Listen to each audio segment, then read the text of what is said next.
Hyun-woo stood before the massive crystal dome of the Galactic Council chambers and watched 12 different alien species argue about humanity's fate.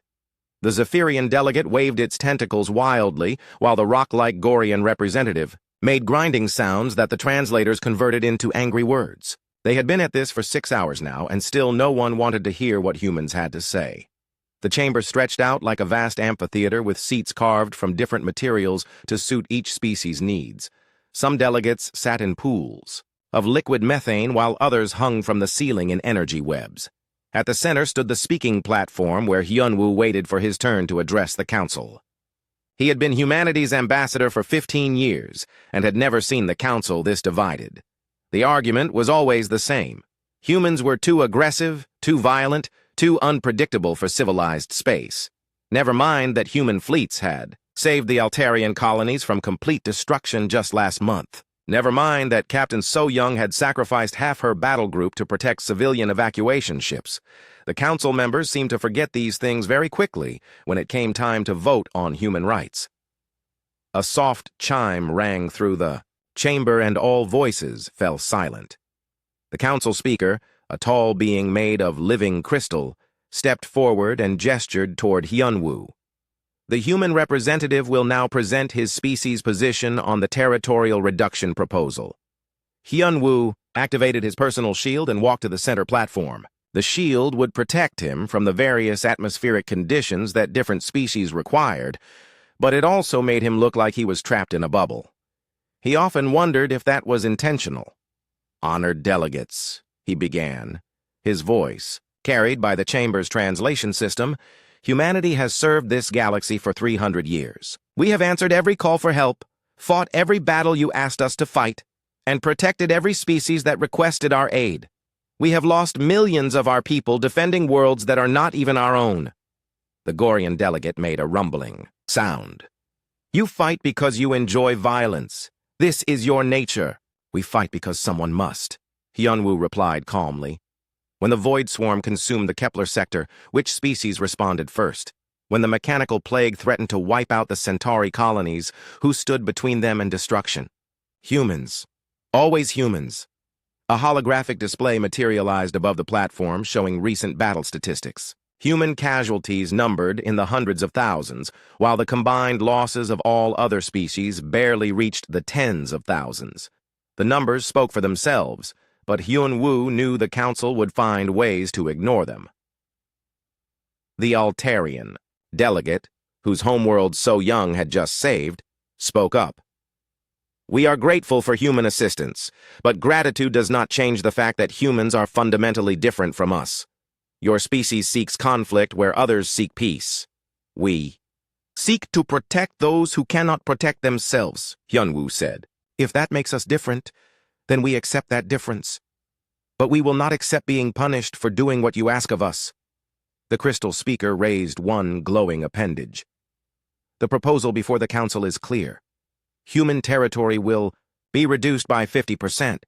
Human military assets will be limited to defensive capabilities only. Human colonies in disputed sectors will be relocated to designated areas where they can be properly monitored."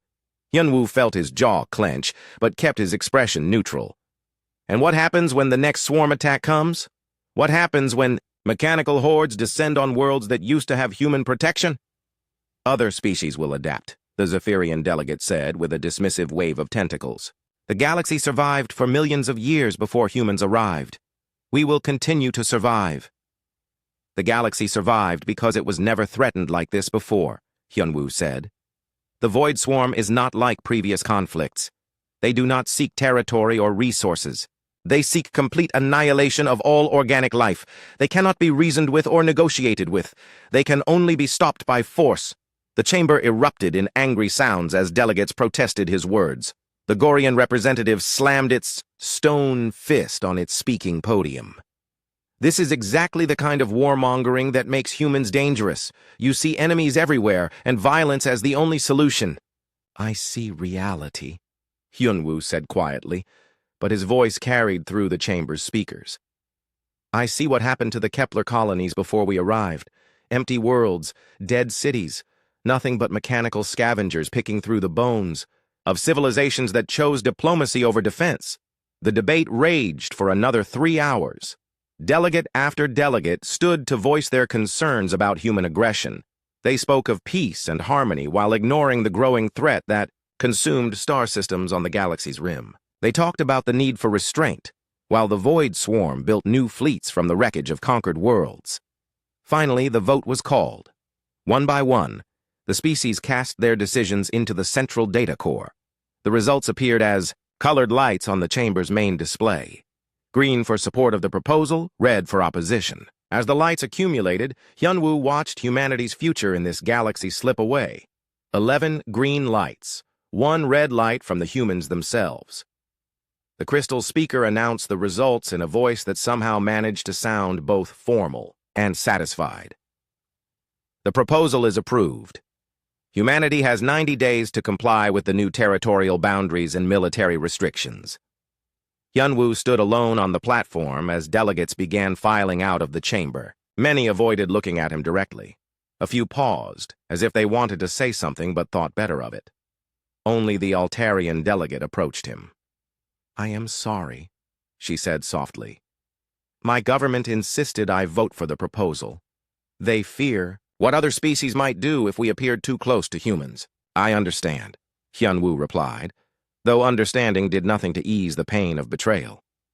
"When the swarm comes for Altaria again, remember this day." That evening, Hyunwoo returned to his quarters on the human embassy station orbiting the Council world. He activated a secure communication link and waited for the encryption protocols to engage. When the screen cleared, he was looking at Captain So Young aboard her flagship. "How did it go?" she asked, though her expression suggested she already knew, as expected. "They voted to cut our territory in half and limit our military." So Young was quiet for a moment. In the background, Hyunwoo could see her bridge crew preparing for departure. "Dr. Minho contacted me an hour ago. He says the intelligence reports from the outer rim are getting worse. 3 more systems have gone dark in the past week." "The Council does not want to hear about intelligence reports," Hyunwoo said. "They want to believe that reducing human influence will somehow make the galaxy safer." "Maybe it will," So Young said with bitter humor. "Maybe when every human ship is locked down and every human world is under Council supervision, the Swarm, will decide to leave everyone else alone." Hyunwoo knew she did not mean it, but the anger in her voice was real. So Young had lost good people defending alien worlds, only to be told that she and her kind were the real threat to galactic peace. The irony was not lost on either of them. "What are your orders, Ambassador?" she asked formally. Hyunwoo looked out at the stars through his office window.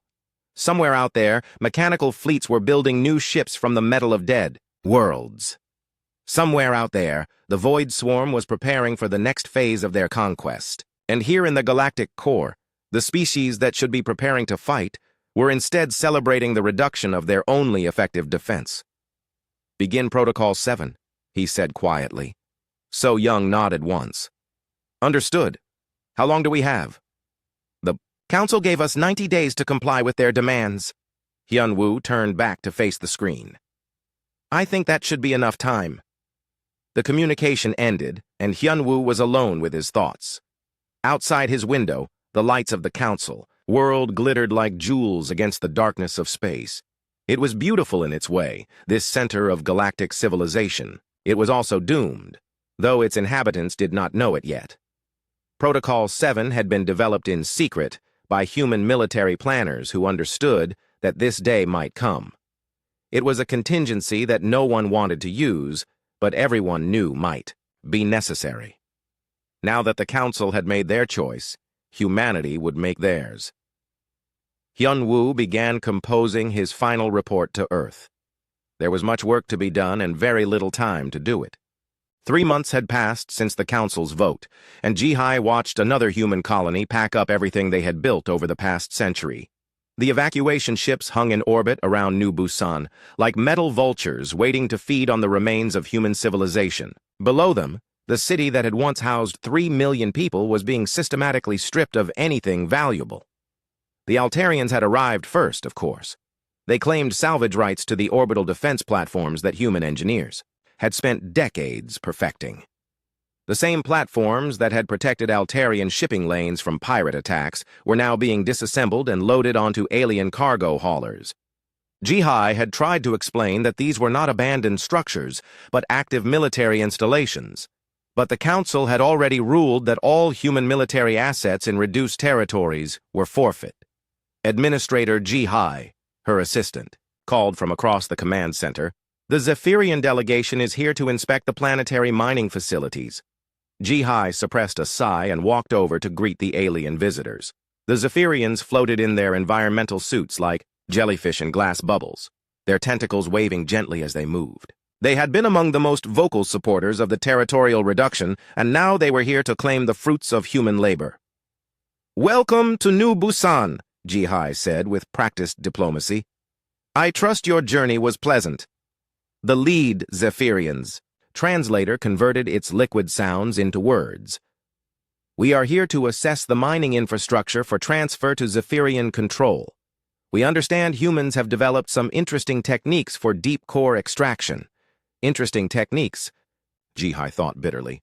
Humans had spent 2 decades developing those techniques, losing dozens of workers to cave-ins and equipment failures as they learned how to safely extract rare minerals from the planet's unstable core. Now the Zephyrians would inherit all that. Knowledge without paying the price in blood and time that humans had paid.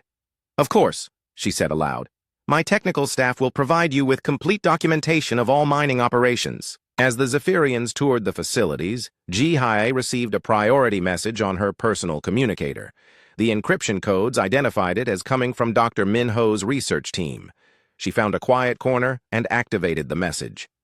Minho's face appeared on the small screen, looking tired but excited.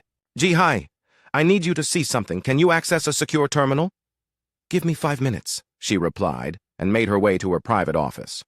Once the door was sealed and the security protocols were active, she re-established contact with Minho. "What did you find?" she asked. "Remember the Forerunner ruins on Epsilon Ceti? The ones the Council declared off-limits to human research?" Minho's image was slightly distorted by the encryption, but his excitement was clear. "I managed to get a team inside before the handover. What we found changes everything." The screen switched to show images of ancient alien structures carved from black stone. Symbols and diagrams covered the walls in patterns that seemed to shift and flow even in still photographs. Jihai had seen Forerunner ruins before, but never anything this elaborate. "These are not just ruins," Minho continued. "They are warnings. The Forerunners face the same choice we are facing now: unite under strong leadership or fall to the swarm."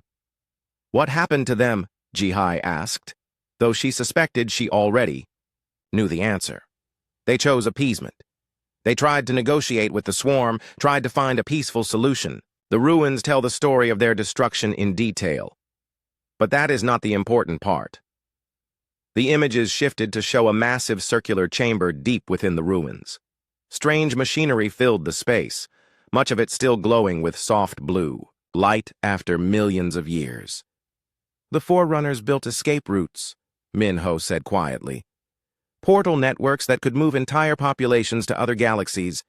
And Jihai, some of them still work." Jihai stared at the screen in shock.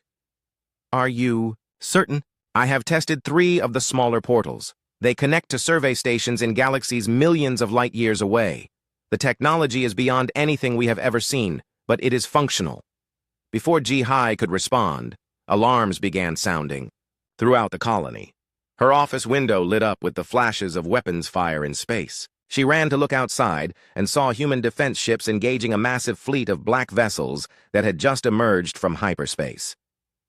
"Swarm attack," she said into the communicator. "I have to go."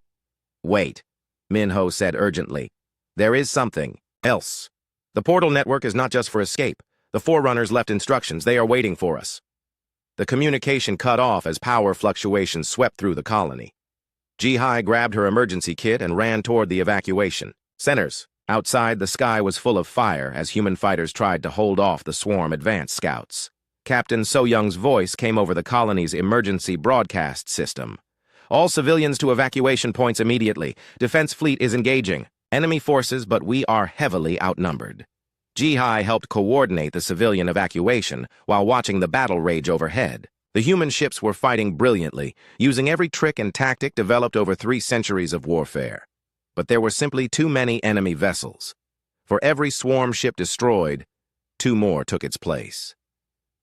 The Altarian salvage fleet that had been stripping human defenses fled the system within minutes of the attack beginning. The Zephyrian inspection team demanded immediate transport off the planet. None of the alien species that had voted to reduce human territory showed any interest in helping defend it. Ji-Hai, So Young's voice crackled over her personal communicator. I need a damage assessment on the mining facilities. Are they intact? The swarm has not targeted the surface yet, Ji-Hai replied, while directing refugees toward transport ships. But they will once they finish with the orbital defenses. Good.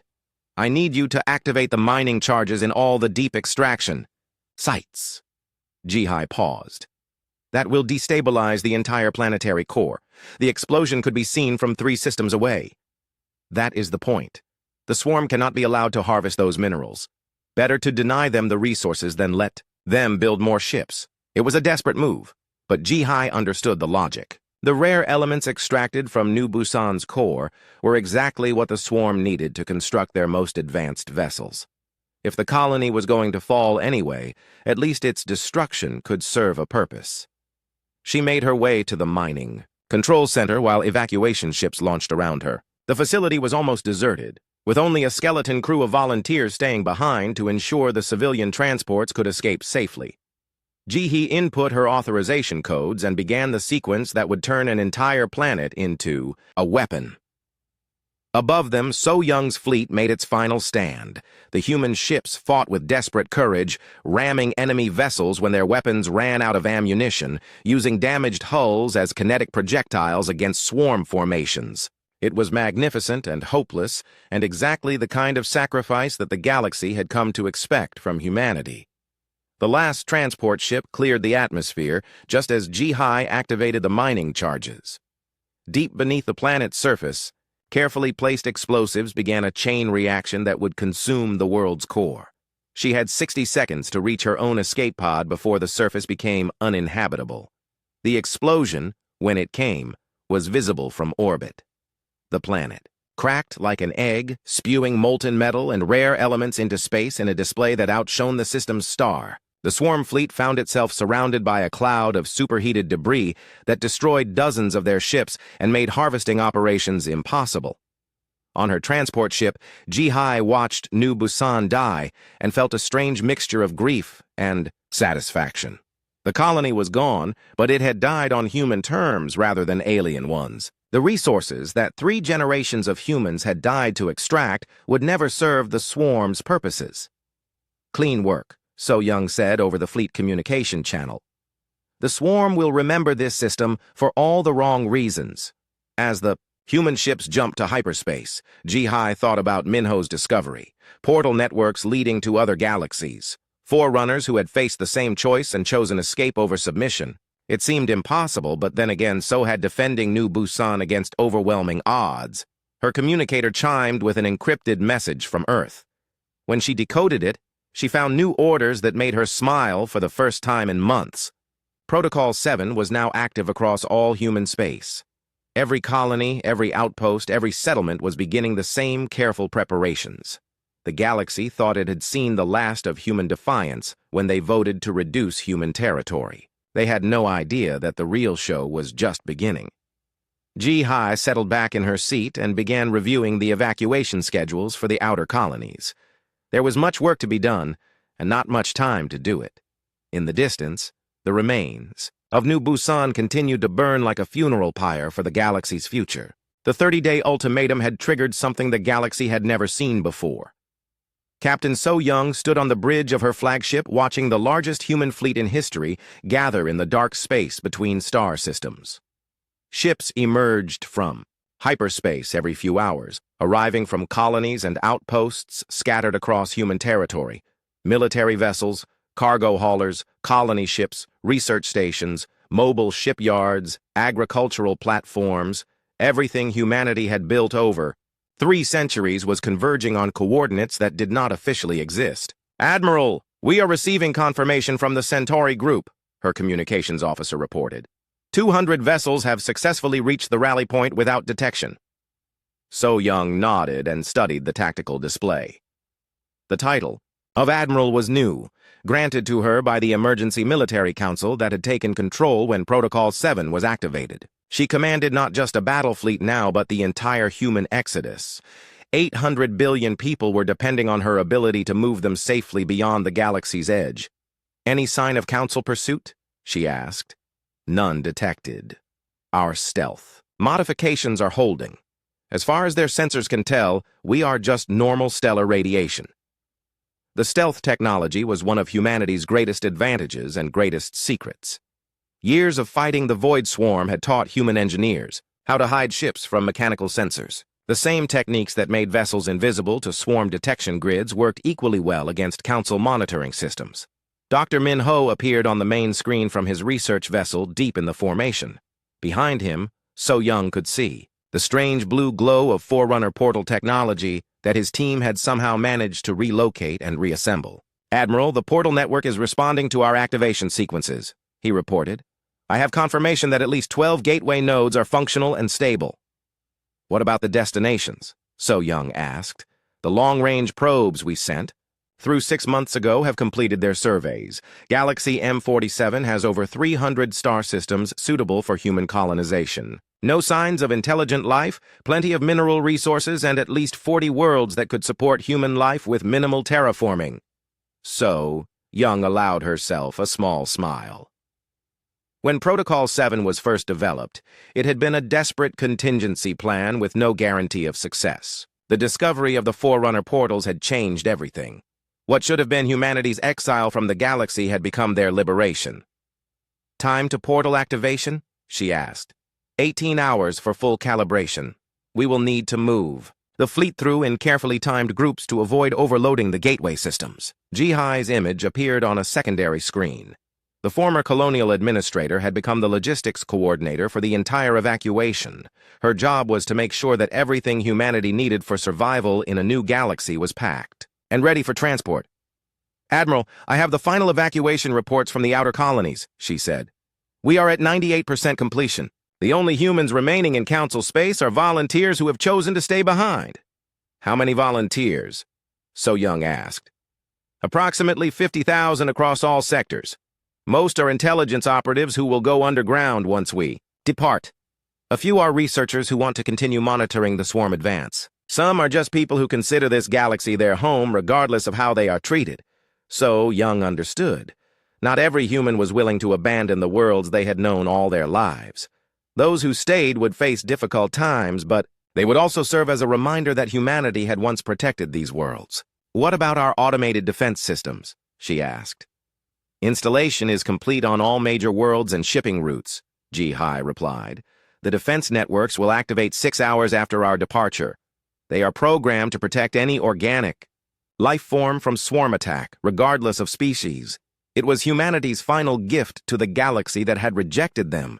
Advanced defense systems that could hold off swarm attacks long enough for civilian populations to evacuate. The same aliens who had voted to exile humans would benefit from human technology for years to come." The next 18 hours passed in a blur of final preparations. Ship after ship moved into position near the portal coordinates. The gateway itself was a marvel of ancient technology. A ring of crystalline structures floating in space that somehow bent the laws of physics to create tunnels through the void between galaxies. Hyunwoo arrived on the last diplomatic transport from the Council. Worlds. He looked exhausted after months of maintaining the fiction that humanity was preparing to comply with the territorial reduction. His final negotiations had bought precious time for the evacuation while keeping the Council focused on bureaucratic details. "How did they react when you submitted the compliance reports?" So Young asked when he reached her flagship. "They were suspicious but not alarmed," Hyunwoo replied. "I convinced them that humanity was having difficulty accepting the new restrictions and needed additional time to relocate our populations. They granted us an extra week, thinking it would make the transition smoother." "And they have no idea what we are really doing?" "None. As far as the Council knows, human ships are simply moving to the new territorial boundaries. Our stealth technology is keeping the fleet hidden, and our diplomatic communications are maintaining the illusion of cooperation." So Young nodded. The deception had been crucial to their success. If the Council had discovered the real scope of the evacuation, they would have moved to stop it. Instead, they believed they were getting exactly what they wanted: reduced human influence and military capability. "Admiral," the portal technician called from his station, "gateway calibration is complete. We can begin the transit sequence."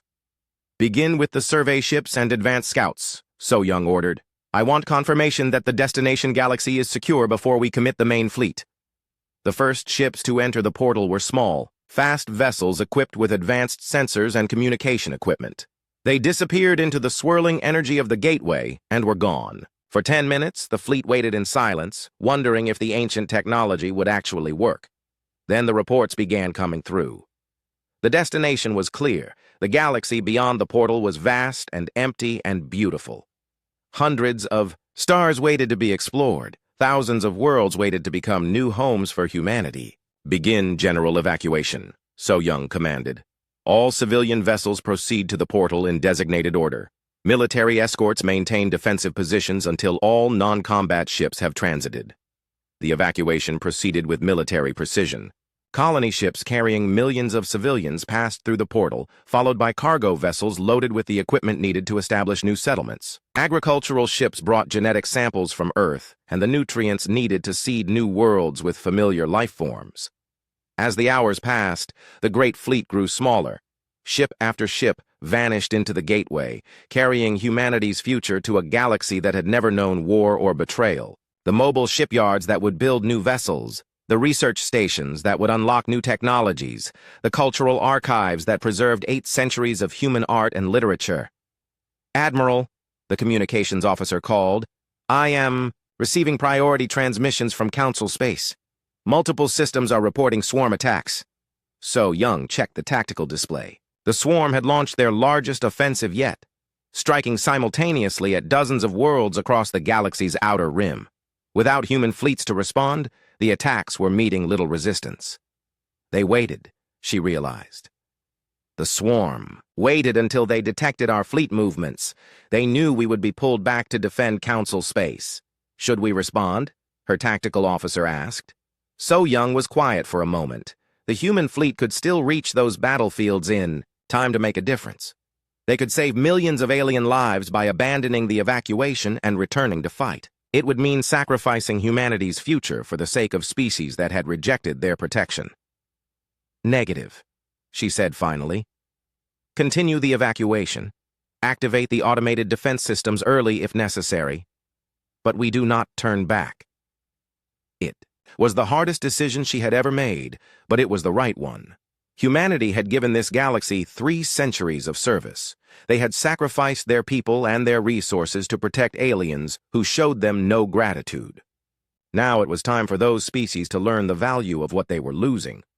The last civilian ships passed through the portal as reports continued to arrive from the battle zones. Entire star systems were going dark as the swarm consumed them. The automated human defense systems were activating around major population centers, buying time for evacuation efforts, but they could not be everywhere at once. "Admiral, all civilian vessels have successfully transited," Ji-Hai reported. "Only military escorts remain." So Young looked around her bridge one last time.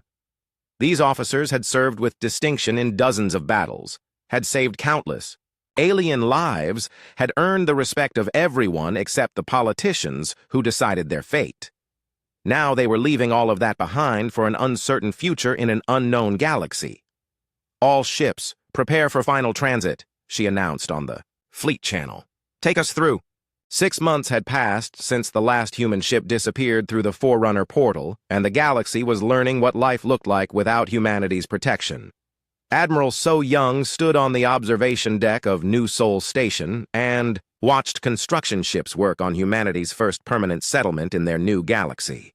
The station orbited a blue-green world that reminded her of Earth, with vast oceans and continents covered in primitive vegetation that would soon host human cities. "The surface colonies are ahead of schedule," Ji-Hai reported as she joined So Young at the viewing port. "The terraforming equipment is working better than expected in this environment. We should have breathable atmosphere in the lowlands within 2 years. "And the other worlds?" So Young asked. Survey teams have confirmed habitable conditions on 12 planets across 4 star systems. The mineral surveys are even more promising. There are resources here that we never found in the old galaxy. Rare elements that could advance our technology by centuries. So Young nodded, but her attention was focused on the communications station that monitored transmissions from their former home. The news from the old galaxy was uniformly bad. Without human fleets to respond to emergencies, the Void Swarm had accelerated their conquest. Entire sectors that had been safe for generations were now empty space, filled with mechanical scavengers. "Any word from our people who stayed behind?" she asked. "Limited contact. The underground networks are still active, but they have to be careful. The Council has declared martial law in most sectors and is actively hunting for any humans who might be organizing resistance." Dr. Minho's voice came over the station intercom. "Admiral, could you please report to Laboratory 7? We have made contact." So Young and Ji-Hai exchanged glances.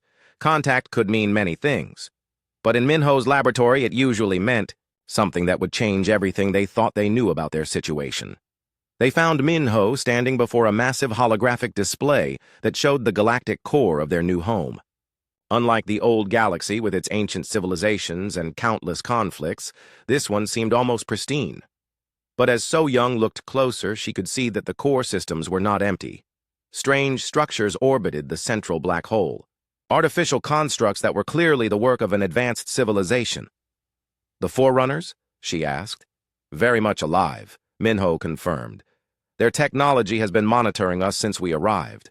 3 hours ago, they made direct contact. The holographic display shifted to show a being that was humanoid in basic shape, but clearly not human.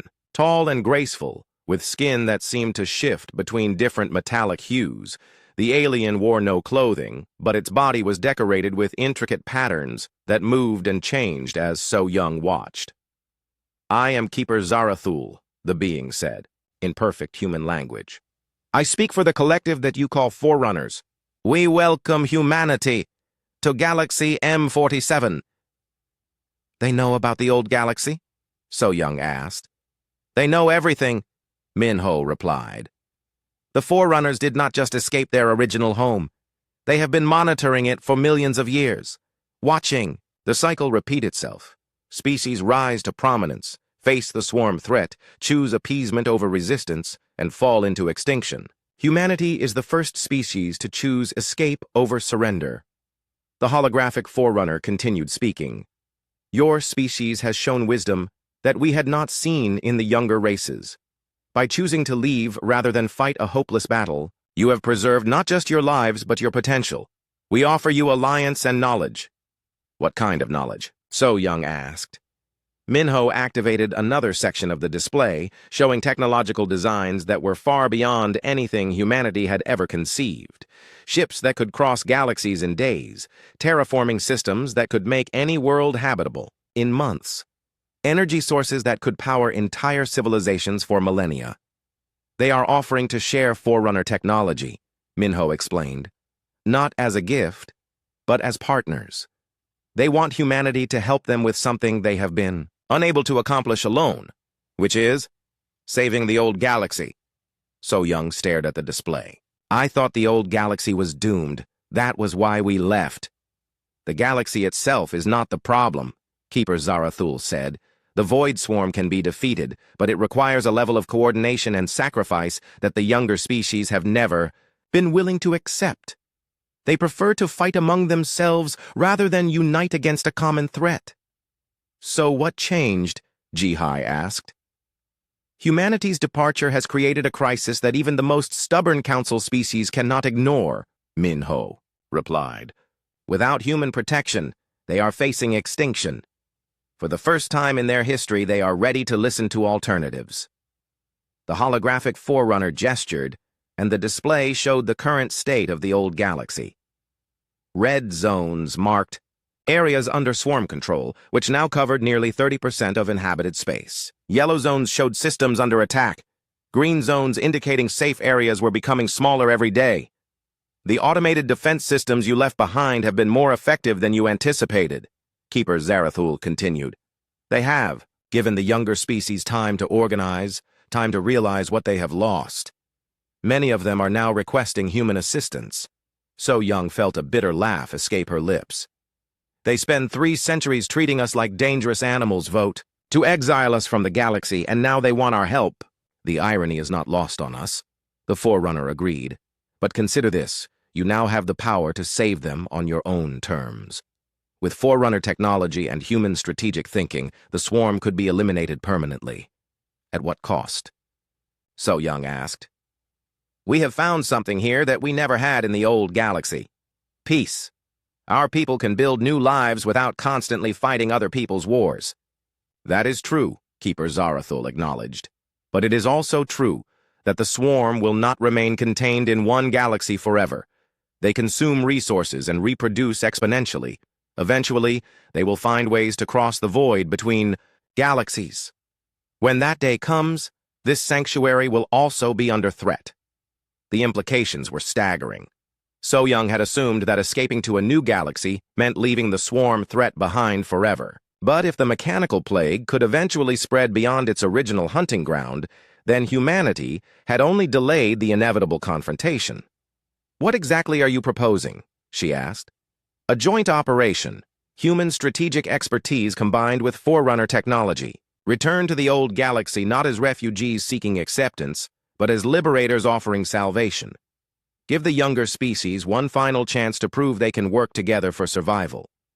And if they refuse, then you evacuate those who are willing to cooperate and let the others face the consequences of their choices.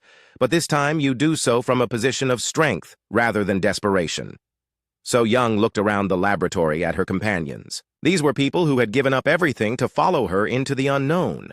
They had families settling on new worlds, children who would grow up free from the constant threat of war. Did she have the right to ask them to return to the galaxy that had rejected them? I need to discuss this with the Council of Admirals, she said finally. This is not a decision I can make alone. Of course, Keeper Zarathul replied. But be aware that time is a factor. Our projections indicate that the old galaxy has perhaps 2 years before the swarm reaches critical mass. After that point, even our combined forces may not be sufficient to stop them. The transmission ended and the laboratory fell silent. So Young stood looking at the star charts of their new home, thinking about the choice they faced. They could stay here and build the peaceful civilization that humanity had always dreamed of, or they could return to fight one last battle for species that had never appreciated their sacrifice. What do you think? She asked her companions. I think, Jihai said slowly, that running away only works if you can run far enough. If the swarm will eventually find us anyway, then maybe we should face them while we still have allies to fight beside. The Forerunners are offering us everything we ever wanted, Minho added. Technology, knowledge, partnership as equals rather than servants. But they are also offering us responsibility. The power to save an entire galaxy comes with the obligation to use it wisely. So, Young nodded. The decision would ultimately belong to the human people as a whole, but she already knew what choice they would make. Humanity had never been able to turn away from those in need, even when those people had turned away from humanity first. It was both their greatest weakness and their greatest strength. Schedule a general assembly for all colony worlds, she ordered. Every human in this galaxy gets a vote on what we do next. If we are going to be liberators, then we do it as a united species. As her staff began making the necessary arrangements, So Young returned to the viewing port to watch the construction of their new world. Ships moved like fireflies against the darkness of space, building homes and factories and all the infrastructure of civilization. It was beautiful and peaceful, and everything they had ever wanted. It was also temporary. Whether they stayed or returned to the old galaxy, humanity's long exile from the wars of others was ending. The question now was whether they would return as conquerors or saviors. 2 years had passed since humanity's exodus, and Hyun-Woo stood on the bridge of the most advanced warship ever constructed. The vessel was a fusion of human engineering and Forerunner technology, capable of crossing galaxies in hours and carrying weapons that could crack planets. Around them, a fleet of similar ships prepared for the return journey to the galaxy that had once been home. The vote had been closer than expected. 47% of humanity had chosen to remain in their new galaxy and continue building a peaceful civilization among the stars. 53% had voted to return and offer their former enemies one last chance at survival. It was enough to authorize the mission, but barely. Fleet status report, Admiral So Young requested from her command chair. 200 vessels, ready for transit, the tactical officer replied. 50,000 volunteers aboard, plus full tactical and support personnel. All ships equipped with Forerunner defensive systems and enhanced weaponry. And our allies? Keeper Zarathul confirms that 12 Forerunner dreadnoughts will accompany us through the portal. Their ships carry planet crackers and reality anchors, capable of permanently sealing swarm-breeding worlds.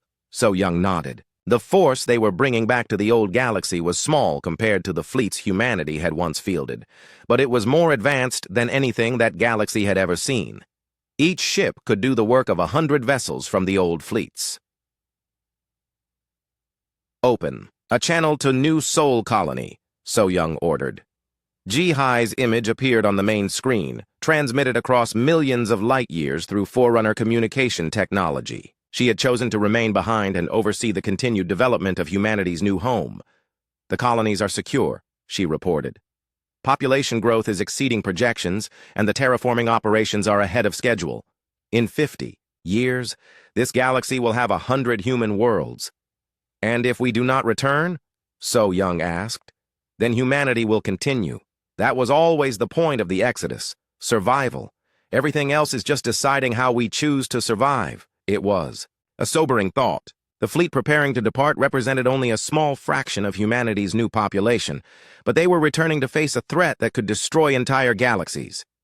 If they failed, at least the species would continue in their new home. Dr. Minho, what are we seeing from the old galaxy? So Young asked. Minho's face appeared on a secondary screen. He was aboard the science vessel that would coordinate intelligence gathering during their mission. The situation is worse than our projections indicated. Swarm control now extends across 60% of inhabited space. Most of the core worlds have fallen.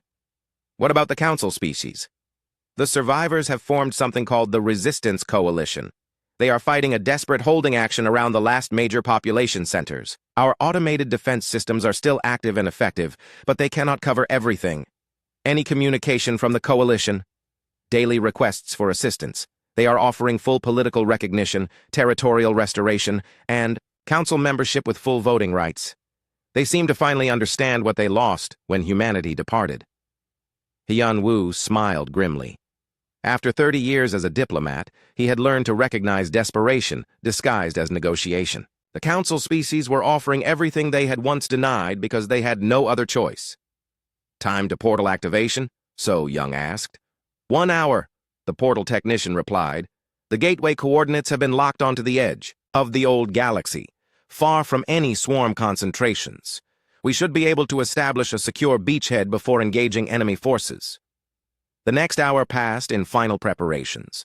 Weapons were charged, shields were activated, and communication. Protocols were established. The Forerunner vessels took their positions in the formation, their alien technology humming with power that defied human understanding. Keeper Zarathul appeared on the command screen.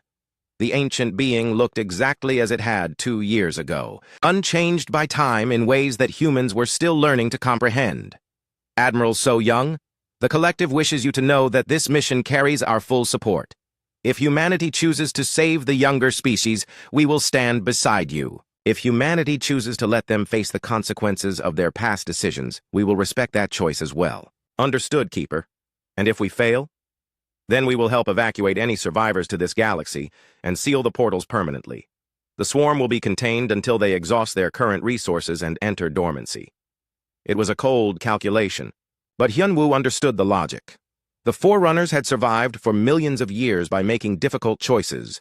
They would not risk their own existence for species that had already proven their inability to cooperate. Portal activation in 60 seconds, the technician announced. So, Young looked around her bridge one final time. These officers had followed her into exile and were now following her back into war. They could have remained in the new galaxy and lived peaceful lives, but they had chosen duty over comfort. All ships, prepare for transit. Remember, we are not returning as refugees or supplicants. We are returning as liberators. The galaxy's survival depends on our success, but our survival does not depend on theirs. The portal opened like a wound in space, revealing the swirling energies that connected galaxies across impossible distances. One by one, the ships of the Liberation Fleet passed through the gateway and emerged in the outer regions of their former home. The galaxy they found was barely recognizable. Vast areas of space that had once blazed with the light of civilization were now dark. Dead worlds drifted in their orbits, stripped of everything useful by mechanical scavengers. The few remaining inhabited systems were surrounded by desperate defensive formations that would have been laughable against human fleets, but were the best the Coalition could manage. "Admiral," the communications officer reported, "I am receiving priority transmissions from Coalition forces. They are requesting immediate assistance at the Altara system." So Young checked the tactical display. The Altarian homeworld, the same planet she had saved years ago, was under massive assault by swarm forces. The automated defense systems humanity had left behind were failing under the weight of continuous attacks. "Set course for Altara. Signal the Coalition forces that assistance is en route." The Liberation Fleet moved through space at speeds that defied the old galaxy's understanding of physics. What should have been a week-long journey was completed in hours. When they arrived at the Altara system, they found a scene of desperate carnage. The Altarian defense fleet was down to a handful of ships, surrounded by thousands of swarm vessels that moved in perfect coordination to overwhelm the defenders. The planet itself was partially shrouded in the black clouds that preceded full consumption by the mechanical plague. "All ships, engage enemy forces.